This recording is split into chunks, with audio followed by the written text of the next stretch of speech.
I am forcing my lifelong iPhone friends to ditch the Apple ecosystem and convert them to the newly released Google Pixel devices, putting them through their paces for a week of fun and frustration. My whole phone has just frozen. Matt, coming from the flagship iPhone 17 Pro and an iPhone user since launch, for him, the Pixel 11 Pro. Ben, coming from an iPhone 13, and we almost got him last time with the Oppo Find X9 Pro, if it wasn't for his email issues. Ben gets the Pixel 11. And, well, you know me, once a lifelong iPhone user, now able to appreciate both sides of the fence, I'm going to be trying out the Pixel 11 Pro Fold.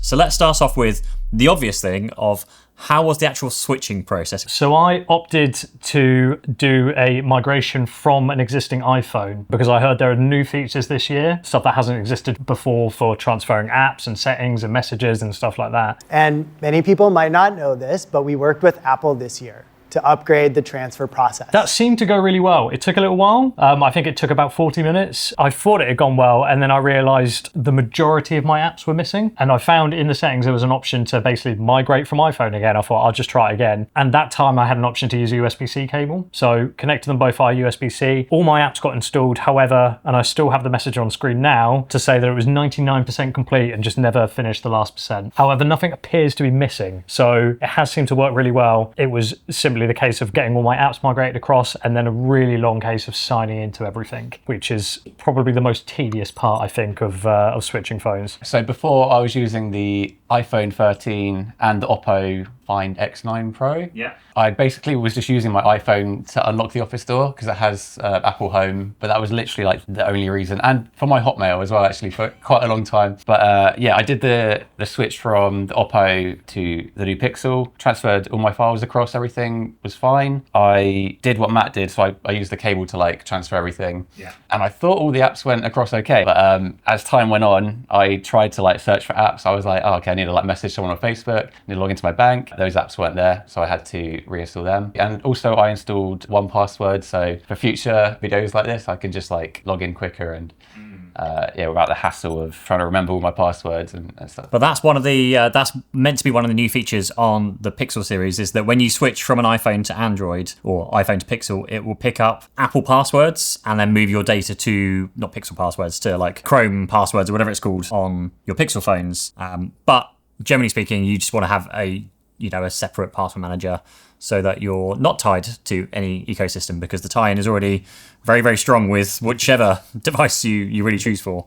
Biggest bugbear that people have got with the Pixel series this year is the hardware has technically gone up in price, but down in terms of the actual technology you get. You're getting less storage, less memory than you were paying for last year. But generally speaking, if like, for now, let's put the pricing aside. In terms of the look and feel and like the hardware itself, I'm gonna go first about the Fold, because I've been using the Fold.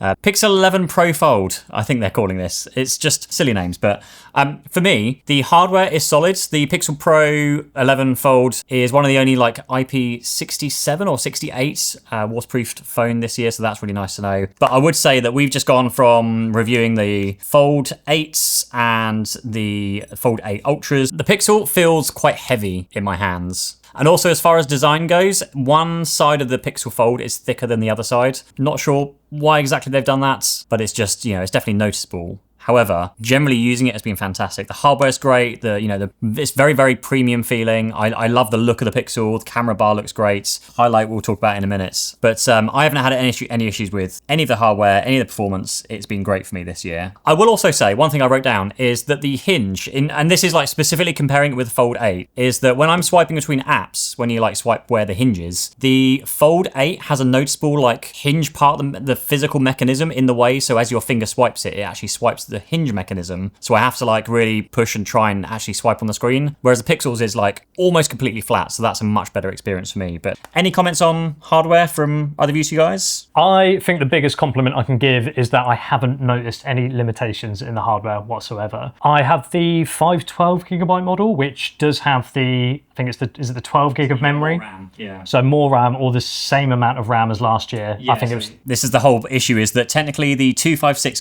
gig model's got 4 GB gigabytes less RAM this year. You only got 12 gig, I think it was. Whereas if you get the 512 or higher models, you get the same memory you would have got in any of last year's models. And I haven't run into any kind of limitations or any slowness or sluggishness that would be a problem, I think. Were you expecting to run into like sluggishness issues from, I guess, what you heard maybe? I don't know. So when I tried, on our last test, when I tried the S26 and the Nothing phone, I didn't run into massive sluggishness, but it felt slower, even with animation speeds like cranked up. There was definitely felt like a disconnect between hitting things and it actually happening. I haven't felt that at all. I don't know if that's Pixel's launcher or because the hardware on the phone is fine for what I'm doing on a phone. What I'm not doing is gaming, which I think is often comes up a lot as like pushing the limits of what phones can do. And I'm not really much of a mobile gamer. Otherwise, design-wise, yeah, very nice. It's a flat phone. I mean, I'm looking at a screen most of the time. Nice color on the back. I can't remember what this color is, but it's a kind of pinky salmon. It is the Canyon color, which I think is pretty good. I like that color. Like a Ben's hat sort of color, as you pointed out before. Yeah. And camera bar wise is quite nice because there's not like a sideways rock on the table.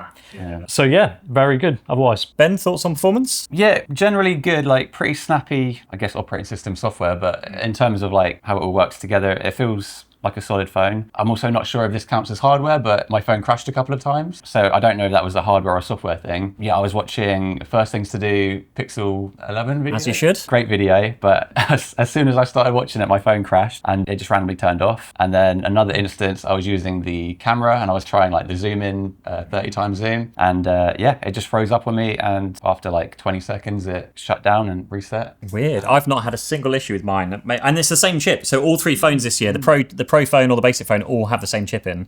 It's the Tensor G6, which admittedly they haven't really declared any like headline figures for this year over the Tensor G5. But it's always been the weak spot in terms of what people complain about on the internet. It's always, Tensor's, benchmarks a lot slower. But as you've just heard, apart from crashing a couple of times, which admittedly is not great, performance-wise, I don't think any of us have had any performance issues, unless you're sat there like benchmarking and like trying to do, I don't know, Gen AI stuff on it constantly. I don't know what you need to do, but I've not found an issue with performance. And again, you can go into developer mode, half the animation speed, and just make it feel way snappier, which is awesome. Obviously, like at point of posting this video, we've had the phones for a week ahead of launch. So if there are bugs and things like that, then might be because they're pre-release. Maybe there'll be a software update that comes, but we're obviously testing based on what we've got. So I would say, yeah, Pixel Snap is really nice to have because you don't have to.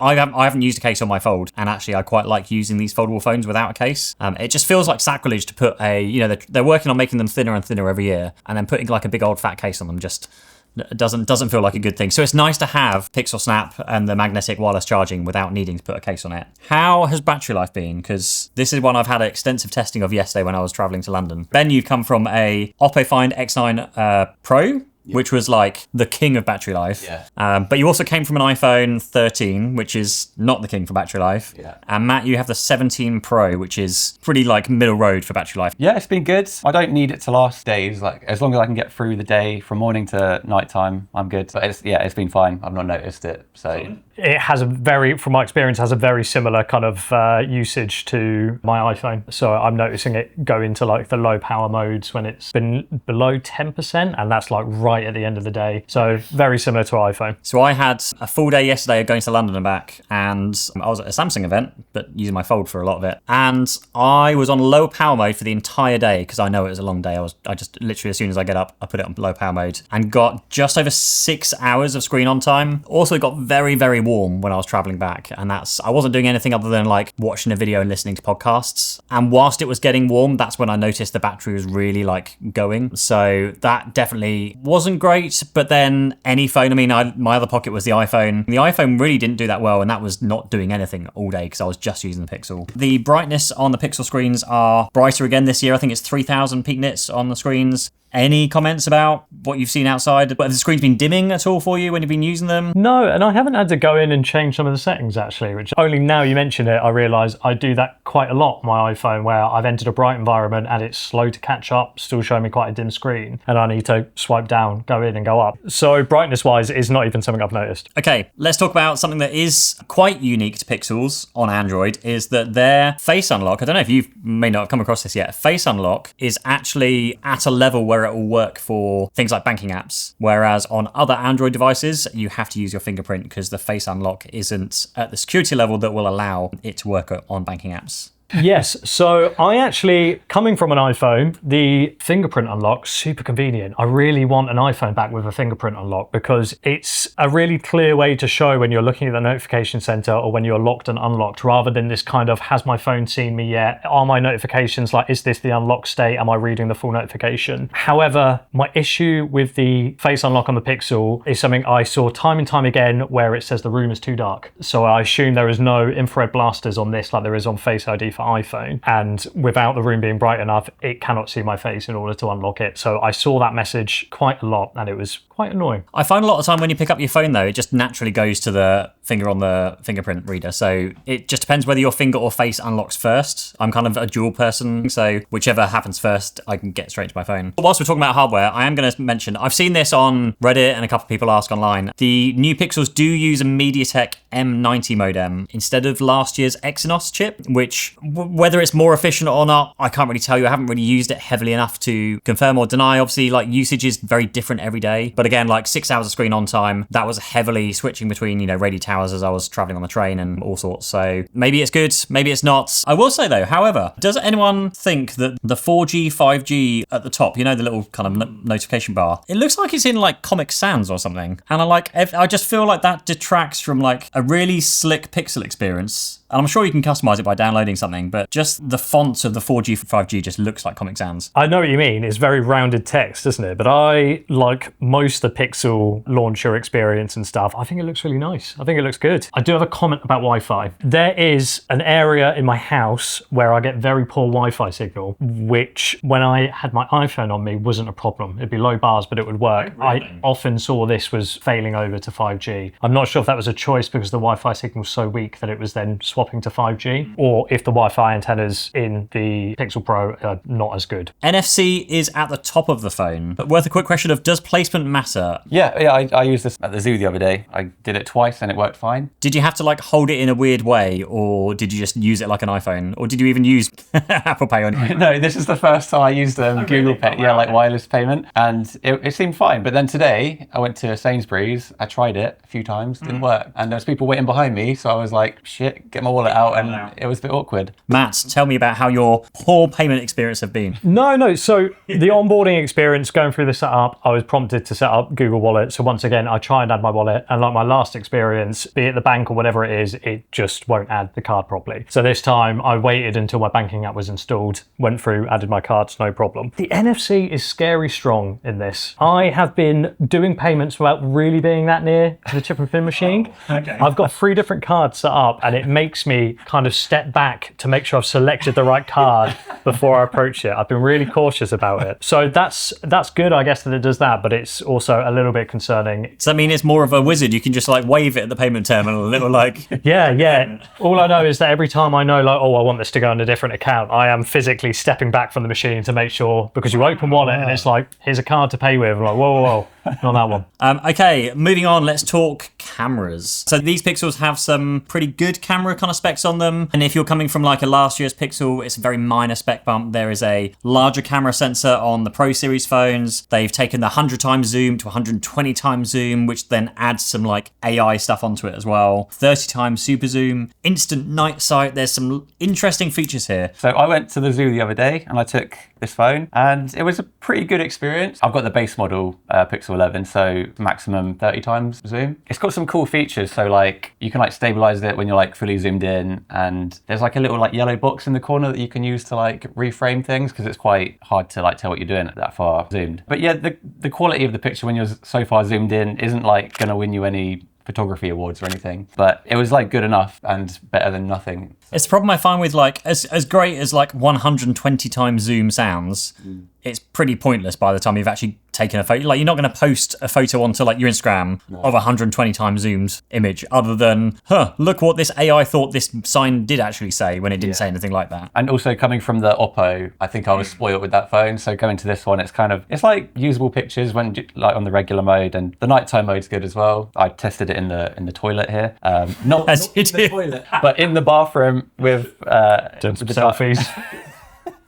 We'll cut this bit. But no, it was good. The footage came out pretty clean. But yeah, just like zooming in all that way was the only real problem I had with like image quality. So on paper, I was expecting this to be very similar to my iPhone, very similar camera setup. Certainly the selfie camera looked very similar to me. The rear cameras, I think I prefer the photos that iPhone take. I'm not sure why. Something that gave it away slightly is that the image processing is definitely a lot slower on Pixel. On my iPhone, I take a picture and I open the camera roll to review it and it's fine. There's nothing more to do there. On Pixel, if I take a picture and open the camera roll, there is a few seconds where I see a very grainy kind of what I suspect is the actual like natural photographic condition before the processing has happened. So I can go in, zoom in and think that looks awful. And then within a few seconds, it like click and everything looks a little bit sharper and a bit nicer. And I think that is maybe affecting my judgment on the photos that come out of it because I'm almost seeing behind the curtain and seeing that, oh, that's not a nice photo. And I'm maybe thinking that Google's using a bit more AI processing or some other kind of attributes in the photography that is maybe lying about what's happening in the photo. So I tried the 30 times super zoom. Yeah. There's a few different super zooms, isn't there? And I could definitely see AI artifacting. I think I zoomed into like a menu that was on a wall at a pub and I could see like text was turning into like garbage, like it just made no sense. So it's definitely doing some sort of AI processing for that. And then I don't understand why, so there's a separate setting for night sight, but I couldn't find a context where I'd need to switch to that mode because whenever I was in photo, it would always enable the kind of long exposure night thing that it does. And that was the only difference I could tell if I did a side-by-side photo between just like what automatically happened in photo mode and night sight. There seemed to be no difference. It would still figure out like, hold it for 2 seconds. I liked that it would automatically detect when I should be switching to portrait. It's like, you're taking a selfie, do you want to try portrait? Otherwise... Did you try magic capture at all?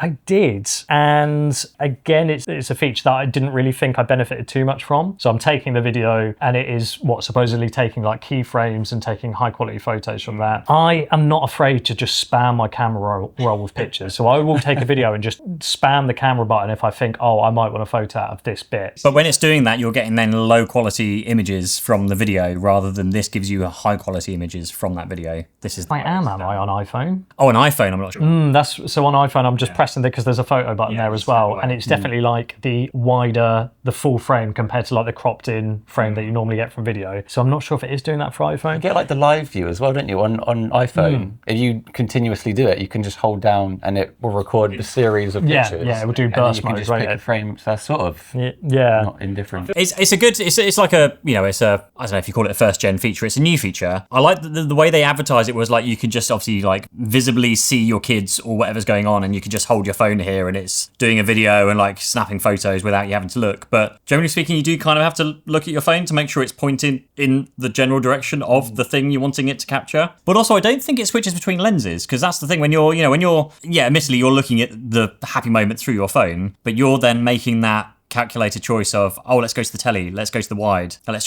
do a photo that way around because you want to capture one for your TV wallpaper, but then you've got one for your phone and Instagram. Like, you either go to the limited magic capture mode, which yes, and then you just hit record and you just look at your happy memories happening in front of you, or you are using your camera and you go like, oh cool, let's like zoom in a little bit further, let's capture that one, let's do that one for like Instagram. Like, you're making those choices where you're gonna get subpar photos or videos from just that whilst you're experiencing the moment or whatever it is. Yeah. There is like a valid case where like we're doing a birthday cake, singing happy birthday whilst doing a video. And it would be nice that I wouldn't have to think about pressing the camera shutdown button as they're blowing out the candle if it figures that out itself. But in the last week of testing, I just haven't been in a situation where I've needed that. The stabilization during super zoom as well is quite good. It's pretty impressive when you have a subject there and you press the little shaky hand button at the bottom and it will just lock into that, and you can kind of see the wide view panel and you can see it lock in and take the shake out. That was good. One problem I did have with the camera is just being able to change the exposure. So I've got like the pro mode enabled where I can change like color temperature and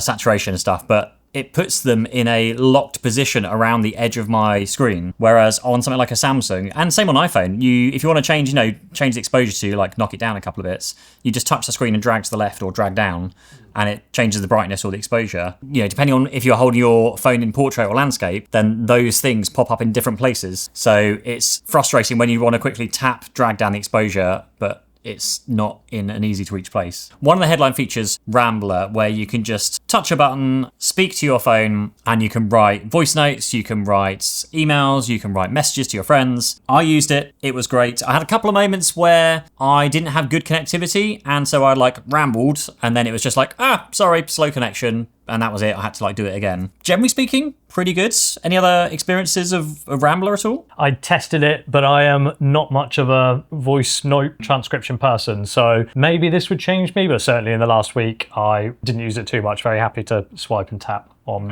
Gboard. Yeah, similar thing. I don't often talk into my phone, so... Cool. So nobody used Rambler. Lovely. Big headline feature. Nobody used it. It seems cool, though. It seems like a cool feature. It worked as advertised. I think with features like that, when there's been so many years of it not being very good, it definitely could have done with prompting me more. If I was typing and deleting stuff, maybe it should have popped up. Okay, let's talk about Rambler very briefly. So I have a frustration with it.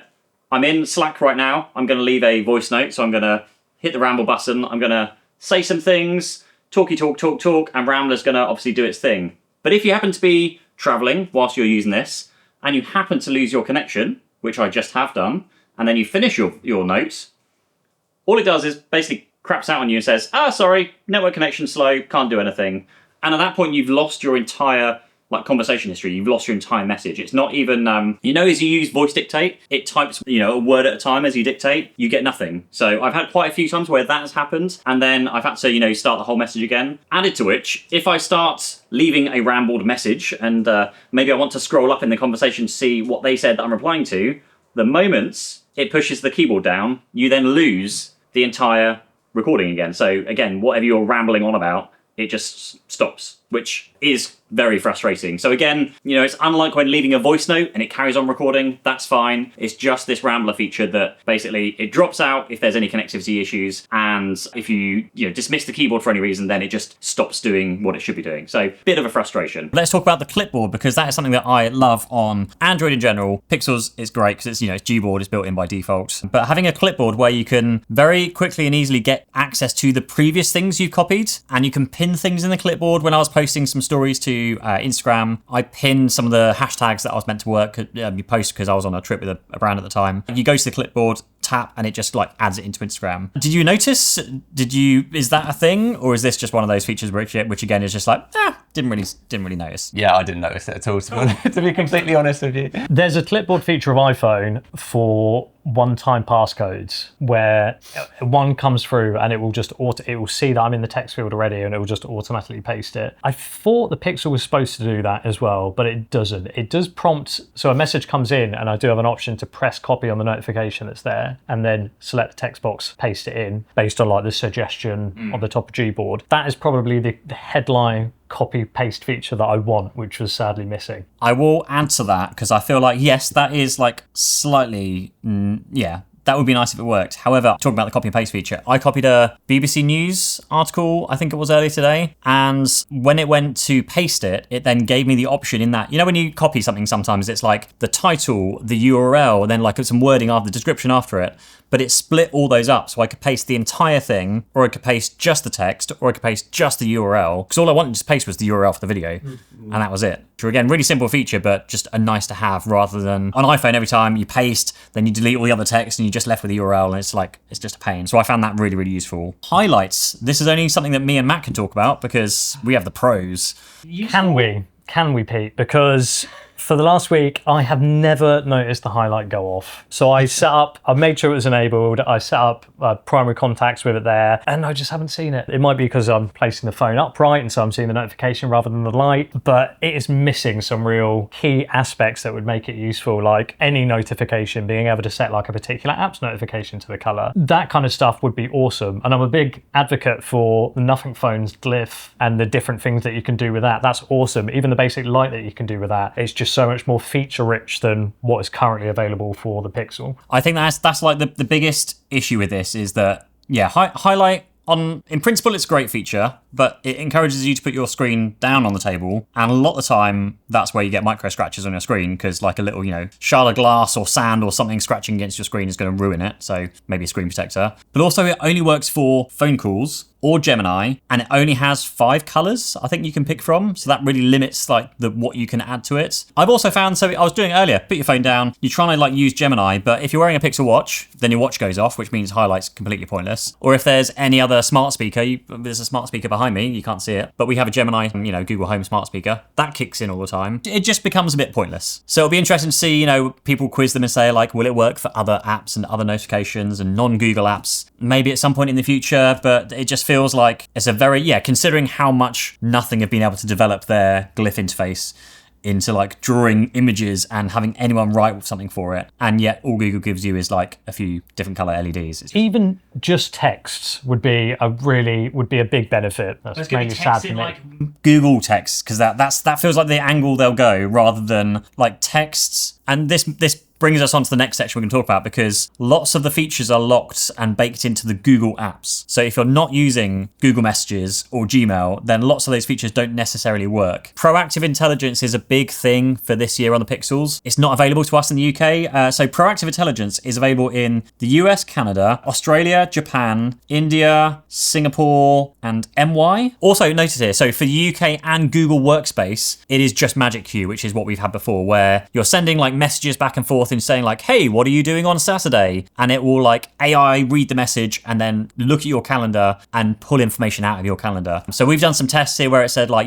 what time is your flight next Saturday? And it will show you the flight information right there in the message before you hit reply. You could tap one finger and reply like that. But it only works in the Google apps. If you're in Slack, if you're in WhatsApp, if you're in just other apps, it just doesn't trigger whatsoever. And that's like the big kicker with a lot of these features is they're great features, but a lot of the time, like I barely use the stock messages app, because everything I do is in WhatsApp, Facebook Messenger, Beeper I use most of the time now, which is like my one single app that does all my social networks.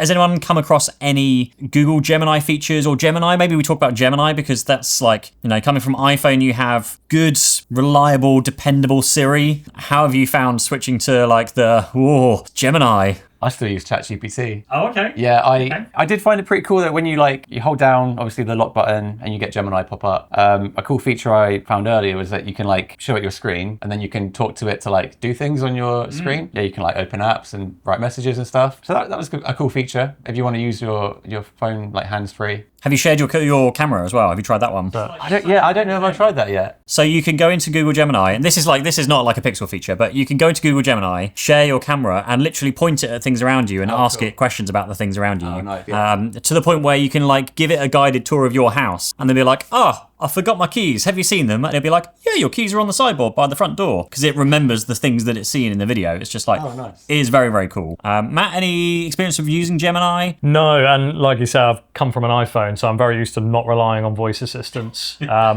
for much more than setting timers. I tried using some of the photo editing tools, and I found within the Photos app at Google, they're super limited. I was kind of expecting some AI gen features more than just remove that cloud, but it would often come back and tell me that you can't do that here. So I then have to take it to the Gemini app and do more of the nano banana stuff that we do there. So I was trying to use it in the car, and I'm not convinced I was getting the top tier Gemini experience in car, or if I was getting the traditional Google Assistant in car. Yeah. That discouraged me from trying it too much more in the car. But I would double check that. Mine definitely is Gemini in the car, because it gave me a whole spiel yesterday when I tried using it. Hi, welcome to Google Gemini in your car, and it can do all these things.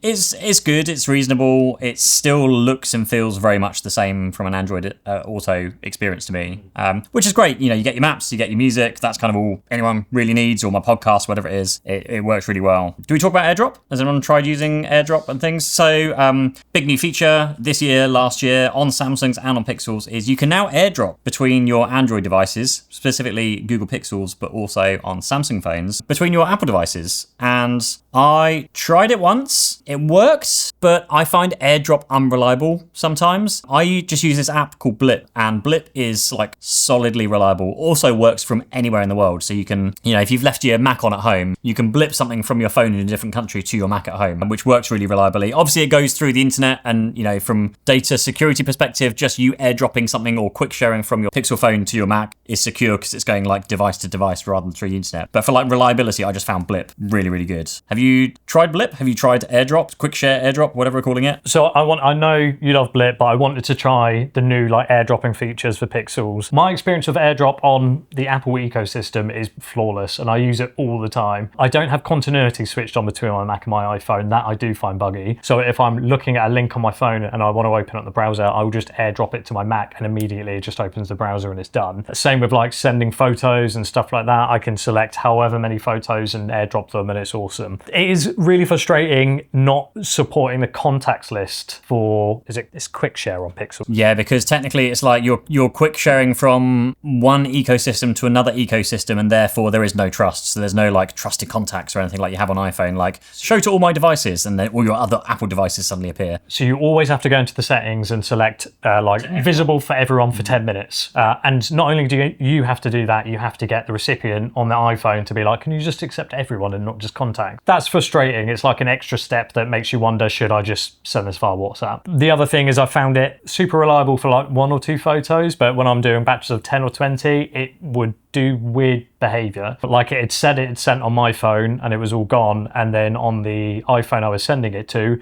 it was just kind of stuck at like 80%, and it thought it was still receiving them. My experience of AirDrop in general is it like gets to like a certain percentage. It's like, I'm just going to sit here now for the next like hour and not actually complete. Not at all. But I bet you it's because you have continuity enabled. You switch off continuity, everything's better. Continuity for Mac is just awful. And handoff, sorry. So it's like handoff features for like Clipboard and stuff like that. Oh, okay. I mean, Clipboard just breaks most of the time. Like copying and pasting is just a horrible experience on Mac. It's great when it works, but 9 times out of 10 I paste it into my notes and then open up my notes on my iPhone or Slack it to myself on my Android phone so I can then copy and paste from there. It's just really, really unreliable. Switch off handoff. I bet you it would make a big difference. I bet your AirDrop will be perfect for you. Ben, what's your final impressions, or what's your overall impressions of using a Pixel for a week? Like, how has it been? Has it been positive? Like, would you buy one? Like, just, overall thoughts. It's been good. I've been trying to because I've been comparing my iPhone 13, the Oppo Find X9 Pro. Completely, you got iPhone 13, which is what, 5 years old at this point? 5, 6? Something like that. Yeah, it's quite old. To a Oppo Find X9 Pro, which is a year old, but like very, very top tier flagship. So you've got like, that's like the full scale of everything. Yeah. Whereas the Pixels probably sits somewhere, good software, but like hardware is probably lacking compared to the Oppo. Yeah, it's the same sort of price within like £100 of the Oppo. Yeah. So that got me wondering like, which one would I buy if I had to buy one? I like the Pixel, but I think the Oppo has like a bigger screen, a better battery, better cameras. You'd basically be buying the Pixel for the Google. The software, yeah. Yeah. Which is a big reason why a lot of people buy Pixels, because of the Pixel software. They love like the pure Android Pixel software that's on there. Mm-hmm. Also, we'll just add in here, because that is like the biggest complaint people have been saying online is like, why would you buy a Pixel? You can buy, for a Pixel Pro XL, you can buy an S26 Ultra. And whilst that is true, and whilst I would still agree and say that you should buy the S26 Ultra, because that's still, to me, a better phone for the exact same spend, I would also argue and say like, actually, how many people are paying full price for a Pixel? Because this is like one of the biggest things about Pixels is they don't stay full price for long. They launch every single year, and you can almost guarantee that when Black Friday comes around in just a month or two's time, they're going to slash their prices, because they always do. A lot of people are saying, realistically this year, you would be better off buying the previous year's model, probably still going to get all the software features at some point in the next year. Google are going to try and hold out as long as possible to sell as many Pixel 11s as possible, but the Pixel 10 Pro is probably still going to be a better buy, I think. Any thoughts about that, Matt, at all? Pricing or / overall verdict and opinion on the Pixels? Mr. Commenter, who said that the Pixel phone is the most Apple-like experience of the Android phones. People basically say, if you're an Apple user and you're thinking about going to Android, get a Pixel, because it's the closest experience to Apple. And absolutely right. Not even so much as in looks, but just in intuitiveness, how things are laid out. And I suppose to a degree, maybe like the visual styles as well. We've got a lot of like big rounded text, super easy to see, lots of nice kind of drop shadows. I like the Material UI as well. They are not wrong. So I think if I were to switch to Android, Pixel would be a pretty good choice. I think I'd be pretty happy with it. However, there's nothing about this kind of phone that makes me want to switch away from iPhone to Android. Maybe if it was like a more interesting form factor, maybe like a Fold or something like that would be interesting to try out and would convince me to finally give up my iPhone. Well, this is the interesting thing this year because Apple are obviously about to release their foldable. We are testing out foldables currently. Subscribe to the channel if you want to see the next video about forcing everyone to switch to a foldable phone. One of the things that I feel you get with Pixels, a lot of people that are like picking up a Pixel is when you are switching from an iPhone to Android, you don't know which are Pixel specific features and which are like Android specific features. And when I say Android specific, it means like, comes to all Android devices. And realistically, a lot of these features like Rambler, lots of the Google Gemini features are available on any phone where you can install Google Gemini, including an iPhone. But features like Rambler, which are built into the keyboard, you'll be able to access on something like a Samsung in probably weeks, if not months, maybe. But yeah, it's a very interesting time for Pixel. I do also feel like Pixel are on like they're just one of the first movers to be like, sorry, we've had to like take away your memory and also increase prices. Whilst this looks like a bad deal right now, all it's going to take is for Apple to bump up their prices, which I almost guarantee they're going to have to do because they've already bumped up the rest of their prices on the rest of their lineup. They just didn't touch phones yet. Roll around the Samsung foldables. They bumped up the prices on the foldables this year. Samsung S series, when that comes around, that's the biggest selling launch every single year is the S series. They're probably going to have to bump up prices and maybe do something with the storage and memory on there as well. So it's a very interesting time of the year. In terms of your onboarding, one of the first things that most people do is go and pick up a case for their phone. So you both had a chance to choose a case from video sponsor dbrand.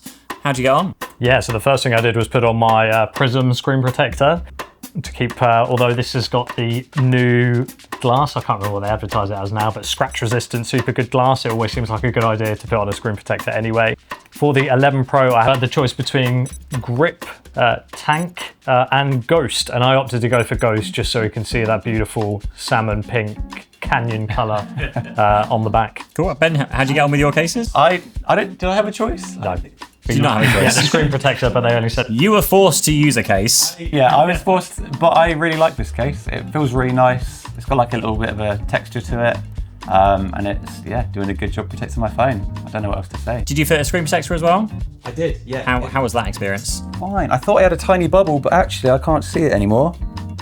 I forgot, this is the first time. I've used a few other screen protectors which come with like a tool for applicating it. This is the first time it went perfect. Not even a bubble to push out. So well done, dbrand. And if you want to check out your own dbrand case, of course, links down below in the description. And a huge thank you to dbrand for sponsoring this portion of the video. I had a couple of notes that I didn't say. Oh, Outlook again. I forgot to talk. Hotmail corner. Please tell me about your Outlook problems. So I tried to connect my Outlook to the Gmail app because there's an option just for like transparency. So Ben is still using a Hotmail account in 2026. We are still using a Hotmail account. Sorry, carry on. It's great. I love Outlook. It's amazing. I tried to connect it to the Gmail. It all looked like it went through okay. I typed in like the security code that it gives you, and it went through to the page where I thought, okay, this is it. I'm about to see all my emails pop up, and it just says, I've got the error message here somewhere. It said like, why are you still using a Hotmail in 2026 is what it should ask you. It says... Oh yeah, it just said unable to authenticate. I don't know why. I did everything properly, and so I had to download the separate Outlook app, but it's fine. I don't mind doing that. So that means you can finally get off your iPhone now, right? Because that was basically the only reason you had your iPhone before. Not quite. Oh. I still need my iPhone to unlock the door to the office because it has Apple Home. Which we are going to solve today because you brought the hub in, right? I did, We yeah. have the hub. It's over there, yeah. So hopefully... So the only reason that is an issue is because we would be waiting for the hub that turns our... Because when you connect lots of smart home tech up to certain ecosystems, lots of them can only do one ecosystem at a time. And the door lock we have is from Akara, which you need the hub, which then allows you to connect the hub to multiple different ecosystems through things like Matter. So now we have that today. We're going to do that, which means Ben can ditch his iPhone, finally, and we can connect to both Apple Smart Home and also anything like Samsung Smart Things, to Homey, to Home Assistant, to like just everything, and Google Home. So we can literally do all of the things. And then no matter what phone we're using, we can always get in with like a NFC digital key and all that kind of stuff on our phones or on watches. Anything else? You had something else? So I used the circle to search feature while at the zoo. And yes, that is a tiger. Yeah, run. But no, it was cool. It was, I can see it being quite useful for stuff that you don't know what it is. You can also do, I think they have shop the look, they call it, where you can like circle like a person and it will like shop the look that they're wearing. So it will do all of their like the hat, the t-shirt, the shorts, the shoes. Nice. And it will like give you links to like where to buy everything. What, are you shopping my look, Matt? Yeah. Cool. Yeah, it's a Buy very Pixel. cool Go. feature.